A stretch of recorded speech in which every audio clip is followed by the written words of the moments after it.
Have you ever asked yourself, why is the city so gray and asphalted? Why do I feel immediately at home in one place and want to escape from another? And why is my street always full of parked cars? By 2050, 2/3 of people will live in cities. That's why we've been asking ourselves these questions.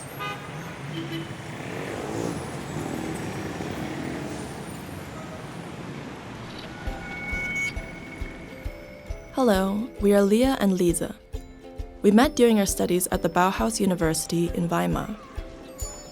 As future architects and urban planners, we have the ambition to create livable and high-quality spaces that are equally accessible to all residents. So far, economic efficiency has been the basis of all planning and design decisions. Social aspects are usually neglected. We believe that the design of our neighborhood has a great influence on the development of a resilient society, in which prejudices, barriers, and exclusion do not exist. This also includes our well-being, as well as our identification with our district. In such a neighborhood, the individual needs of different groups of people come into focus. We have noticed that women, children, non-binary, and elderly people, as well as people with disabilities, have played a minor role in urban planning so far.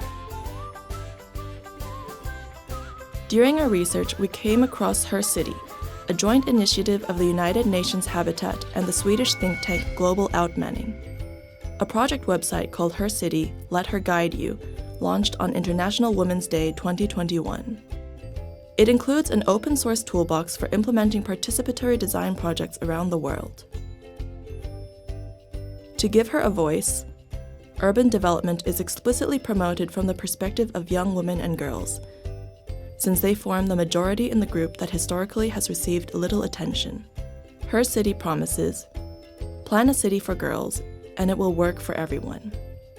Following this statement, we focused on women and examined the city of Weimar from their perspective.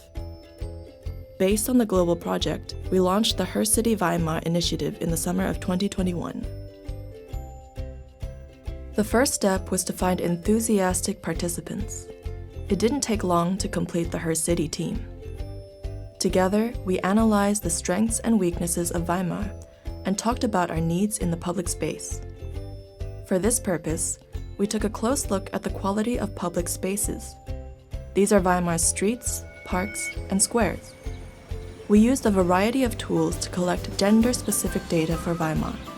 Almost no city has measured this yet.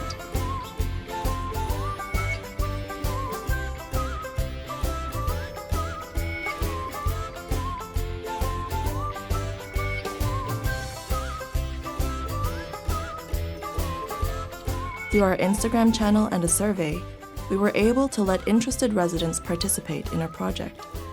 Our findings were very well received. Nevertheless, the topic of gender-sensitive planning still has too little space in the public consciousness. During our research and discussions, we collected a lot of data and discovered some interesting facts.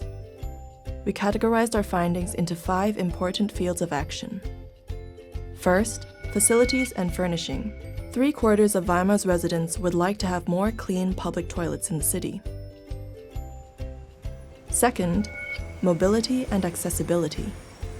The traffic light at Wielandplatz is only green for 11 seconds, too short for children, senior citizens, people with limited mobility, and people with large shopping bags. Third, safety and social control. More than 50% of Weimar's women consciously take detours to avoid dark, unmanageable, or heavily trafficked places.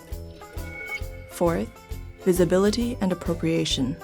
Out of 43 voting members in the City Council, only 14 are women. They are a minority in political decision-making. Fifth, representation and appreciation.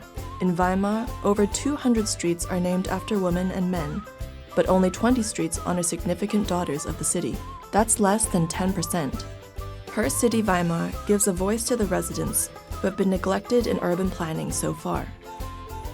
We presented the findings of our research to representatives of the city of Weimar and made initial proposals for action. We caught their interest with the promising potentials of the gender-sensitive city. Only when the needs of diverse people are considered will Weimar's public spaces become more people-friendly and inclusive. That includes sustainable and long-lasting urban spaces that tremendously increase the quality of life for all residents. Through open communication and active participation by everyone, the City for All is just around the corner. What's next? Our website provides you with a good basis for an introduction to gender justice and equality. Give these topics more space and educate your friends, family, and colleagues. What are you waiting for?